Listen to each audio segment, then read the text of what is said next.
पहले कहां कहां अमृतपाल सिंह देखा गया। हालांकि सरेंडर करने की कोशिश वो जरूर कर रहा है। देखिए, हम आपको दिखाएं, 19 मार्च को पटियाला में दिखाई दिया, 20 मार्च को कुरुक्षेत्र हरियाणा पहुंच गया, उसके बाद 21 मार्च को दिल्ली में नजर आया और 23 मार्च को लखीमपुर खीरी उत्तर प्रदेश में नजर आया। और ये फिर से एक बार आपको दिखाएं, 19 मार्च से लेकर लगातार वो अपनी लोकेशंस बदल रहा है, अलग अलग जगहों पर दिखाई दे रहा है, भाग रहा है। लेकिन अब यह खबर आई है कि अमृतपाल सिंह खुद सरेंडर करना चाहता है और वो सरेंडर भी कर रहा है तो एक रणनीति के तहत। लेकिन फिलहाल पुलिस भी उसे ढूंढ रही है और खबरें इसी तरह की आ रही हैं कि अमृतपाल सिंह सरेंडर करने के लिए ही पंजाब में आया। ये भी कहा गया कि वो नेपाल भाग गया, ये कहा गया कि वो कहीं देश छोड़कर तो नहीं भाग गया है। लेकिन अमृतपाल सिंह सरेंडर करने के प्रयास में है। अभी तक कोई रणनीति सामने नहीं आ पाई है। पुलिस प्रशासन खुफिया तंत्र क्या इस बात की पुष्टि करता है सत्येंद्र कि अमृतपाल सिंह पंजाब में है? देखिए, अभी तक किसी ने भी इसकी आधिकारिक पुष्टि नहीं की है सईद, लेकिन पुष्टि नहीं भी हो तब भी आपको चीजों को और बातों को समझना होगा कि जब हजारों की तादाद में पुलिस कर्मियों को लगाया जाता है और कई पैरामिलिट्री फोर्सेज की कंपनियों को आप गांव में उतारते हैं, तलाशी लेते हैं, पूरा सघन चेकिंग अभियान चलाते हैं। ये जो गांव मैं आपको दिखा रहा हूँ मरियाना पे, ये देखिए, यहाँ से ही खेत शुरू हो जाते हैं और ठीक कैमरे को पीछे दिखाऊं तो इसी दिशा में वो गुरुद्वारा है जहां पर अमृतपाल को आखिर में देखा गया था। और रात तकरीबन 7:30 से 7:45 के बीच का ये वाकया होगा और उसके बाद से एक लंबा सघन तलाशी अभियान यहां पर चला है।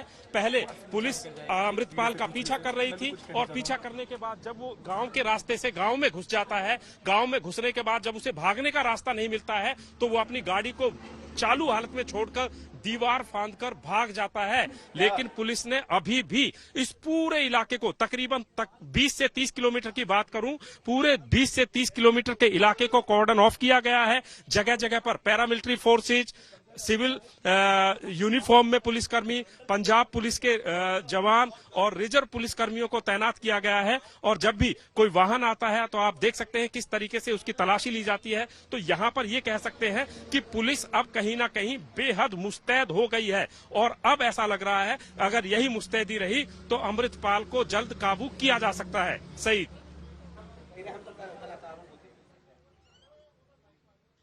बिल्कुल सत्येंद्र, जैसा आप जानकारी दे रहे हैं, हम नजर इसी बात पर है कि क्या अमृतपाल आज ही सरेंडर कर देता है। लेकिन सत्येंद्र, जो कई बातें कही जा रही थी, चाहे वो कोर्ट में भी मसला गया हो, जहां ये बार बार कहा जा रहा था कि अमृतपाल को क्यों नहीं पकड़ पाई पुलिस, जब उसके साथी पकड़ लिए जाते, तमाम सवाल पुलिस पर तो उठ ही रहे थे।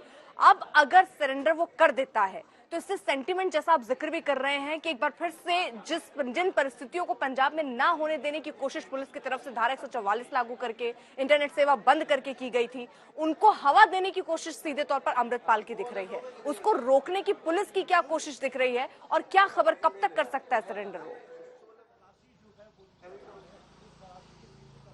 अर्पिता, देखिए, सबसे पहले तो मैं आपको बता दूं कि अगर आप अमृतपाल की पूरी स्ट्रेटेजी या मोडस ऑपरेंडी पर ध्यान दें तो वो शुरुआती दौर से ही लोगों को भड़काने का काम करता आया है और वो लोग जो उसके साथ जुड़े हुए थे उनका ब्रेन वॉश करता है, चाहे धर्म के नाम पर चाहे क्षेत्र के नाम पर। और अब उसकी स्ट्रेटेजी यही है कि उसी मोडस ऑपरेंडी से वो अपना जो है सरेंडर करे, आत्मसमर्पण करे, ताकि लोगों की सिंपैथी उसे मिल सके। तस्वीरें भी मैं आपको दिखा रहा हूं, ये गांव की तस्वीरें हैं और इस इलाके में शुरुआती दौर से ही अमृतपाल के कई सहयोगियों को गिरफ्तार किया जा चुका है जो उसको किसी भी तरह की सपोर्ट करते थे। दूसरा सवाल आपने किया था कि अमृतपाल ने ये रणनीति क्यों बनाई है। देखिए, अमृतपाल दरअसल शुरुआती दौर से ही एक चोगा पहनकर, धर्म का चोला पहनकर लोगों के बीच में आया था और अपने आप को वो एक धर्म गुरु के रूप में प्रोजेक्ट कर रहा था और इसी उसमें उसने बहुत बड़ी अपनी एक फौज बना ली थी। एक फौज तो वो थी जो भोले भाले लोगों की है, जिनको हम धार्मिक अनुयायी कह सकते हैं।